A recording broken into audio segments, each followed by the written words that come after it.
Hello everyone, welcome to the EduMental. Now, in today's, as we all know, in previous video we studied about introduction and scarcity. In today's video, we are going to cover these four topics: microeconomics, macroeconomics, positive economics, and normative economics. Now, let's start with the branches of economics. There are two branches of economics: microeconomics and macroeconomics. Micro and macro are the words taken from Greek, where micro means small and macro means large. For example, a firm is a single producing unit, and an industry is a group of firms. That means group of producing units. Now, micro is one of the branch of economics which deals with study of an individual unit of an economy. For example, demand of a consumer means single consumer की demand, supply of a producer, pocket expense of a child, and many more. Now, macroeconomics means which deals with the study of economy as a whole. मतलब macroeconomics के अंदर जो economy है उसे पूरा एक माना जाता है. For example, like aggregate demand. Aggregate demand means demand of every consumer, हर individual की ऐड करके डिमांड जो होती है वो. Aggregate supply and pocket expense of children. Now let's clear the concept of microeconomics and macroeconomics by differentiating them.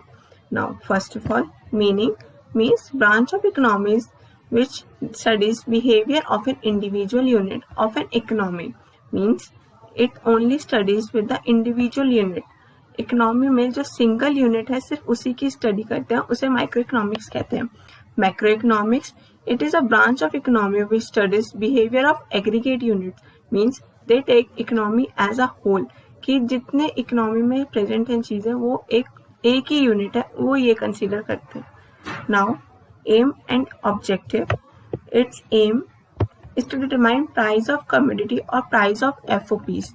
Means इसका micro economics का होता है कि एक कॉमोडिटी का प्राइस डिटरमाइन करना. और FOPs, we already studied about FOPs in our previous classes. Like FOPs are the factor of production. Now FOPs, like there are 4 FOPs: land, labor, capital and entrepreneur.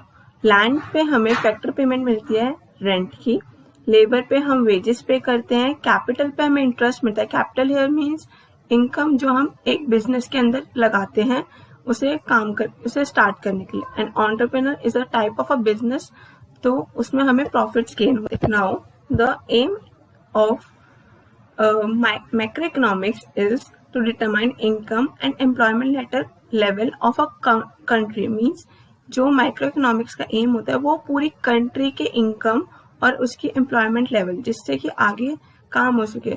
Like इसमें example आते हैं जैसे national income calculate करना, जो government payments करती है, capital receipt, capital revenues, ये सब माइक्रो इकोनॉमिक्स में आता है. और माइक्रो इकोनॉमिक्स में सिर्फ डिमांड, सप्लाई की, consumer equilibrium, this is all the topics of micro economics. इसके तो माइक्रो इकोनॉमिक्स के टूल्स होते हैं डिमांड एंड सप्लाई, मतलब single demand and single supply. और मैक्रो इकोनॉमिक्स में आते हैं aggregate demand, aggregate supply. Now there are some assumptions which is taken while studying economics. So in case of microeconomics, we assume all macro variables, means all macro that are macroeconomic variables to be constant. And in case of macroeconomics, it is considered that all the micro variables to be constant. The microeconomics also called as price theory, and macroeconomics also known as income and employment theory. Now example of microeconomics is study of a particular species. मतलब एक particular species की हम study कर रहे हैं तो वो microeconomics कहलाएगी. और अगर हम किसी की डिमांड, मतलब होल कंट्री की या एक पूरे घर की डिमांड लेते हैं तो that is called aggregate demand, and it is an example of macroeconomics.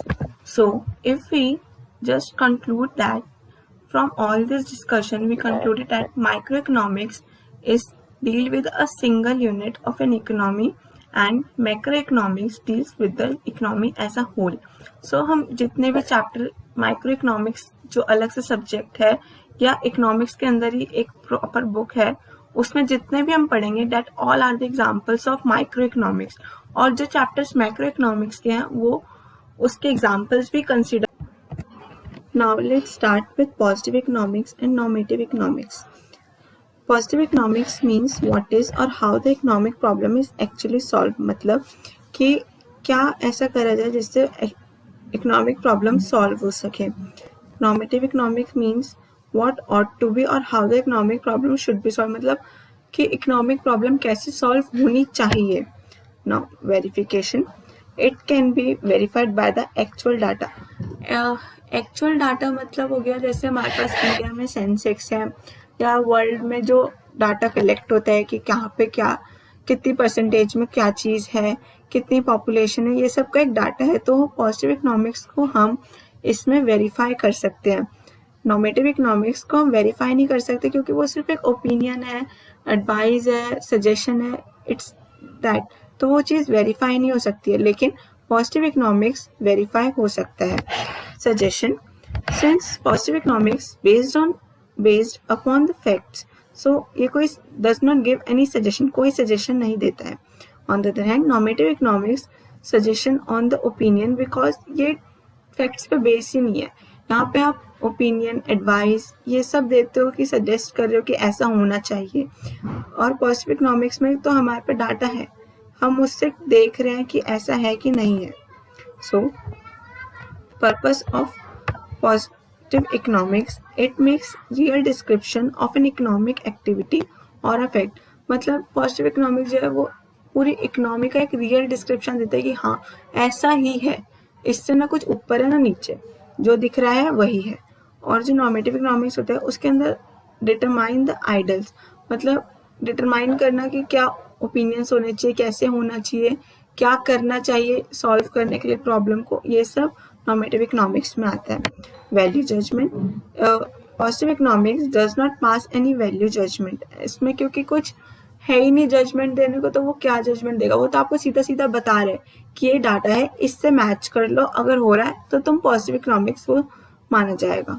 लेकिन सिंस नॉर्मेटिव इकोनॉमिक्स के अंदर हम डाटा जो है उसके सजेशन दे रहे हैं, कोई डाटा नहीं है, तो वो वैल्यू जजमेंट देता है। अपने ओपिनियन शेयर करे तो वो एक वैल्यू जजमेंट देता है। Now let's take example.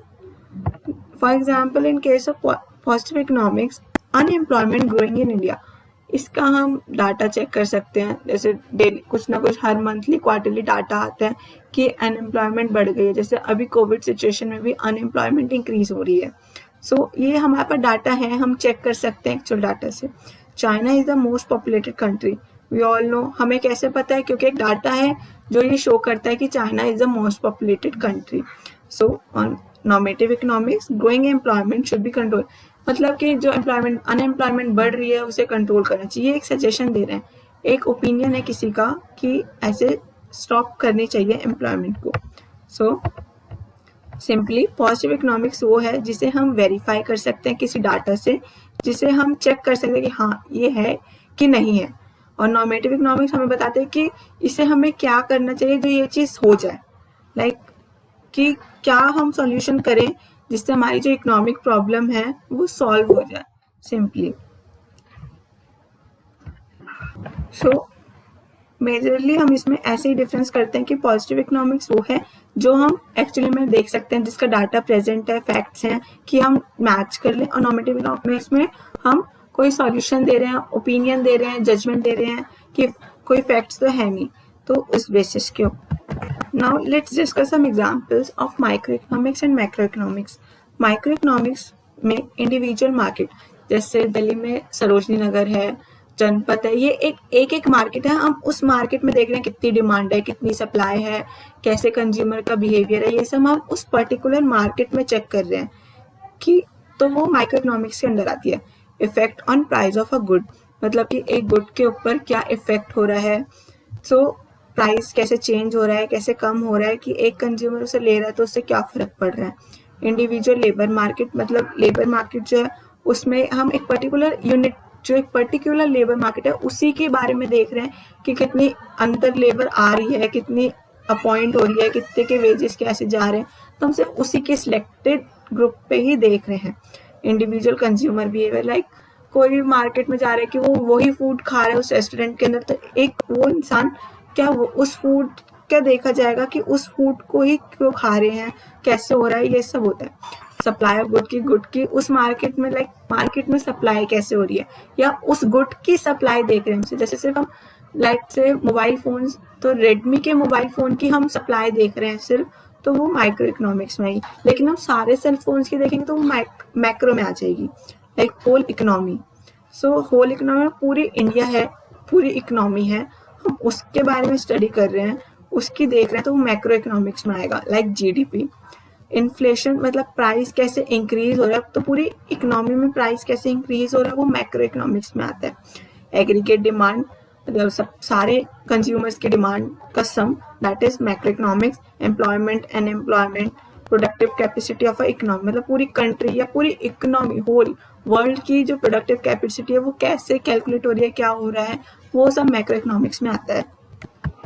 Now let's discuss the examples of positive economics and normative economics. Like in positive economics, does a currency devaluation fuel inflation? मतलब करेंसी में डिवैल्यूएशन हुआ तो क्या उससे फ्यूल में इन्फ्लेशन हुआ? इसका डाटा है, हम चेक कर सकते हैं कि ये सच बोल रहा है कि झूठ बोल रहा है, तो ये पॉजिटिव इकोनॉमिक्स में आता है। Are oil prices contributing to a GDP slowdown? So हम ये चेक कर सकते हैं क्या जीडीपी के ऑयल प्राइजेस क्या जीडीपी के अंदर आते हैं। Disposable income has decline by 50%, ये भी चेक हो सकता है। Like all these examples, when disposable income falls, the demand for own label supermarket food rises. Raising tax on beer will have a negative effect on the profits of brewers. Higher interest rates will dampen house prices. ये सब हम check कर सकते हैं actual data से। Normative economics में जैसे अब एग्जाम्पल्स देखते हैं, higher education should be free, ये एडवाइस है, ओपिनियन है, एक जजमेंट दे रहे हैं कि यार हायर एजुकेशन फ्री होनी चाहिए, कि हो जाए तो अच्छा है बच्चों के लिए, ये सब। शुड अल्टरनेटिव फ्यूल्स भी सब्सिडाइज, मतलब क्या फ्यूल्स को सब्सिडाइज होना चाहिए या अल्टरनेटिव फ्यूल्स में भी सब्सिडी आए, तो we must try to boost disposable income, मतलब हमें ऐसा कुछ करना चाहिए जिससे डिस्पोजेबल इनकम बढ़े।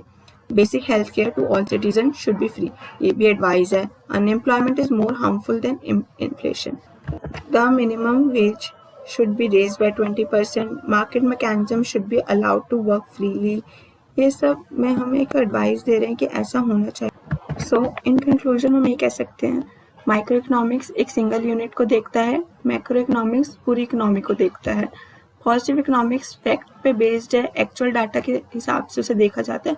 और नॉर्मेटिव इकोनॉमिक्स हमें कोई ओपिनियंस दे रहा है, वैल्यू जजमेंट्स दे रहा है, ये सब आता है नॉर्मेटिव इकोनॉमिक्स में। सो इसके आगे के टॉपिक्स हम नेक्स्ट क्लास में करेंगे। Thank you.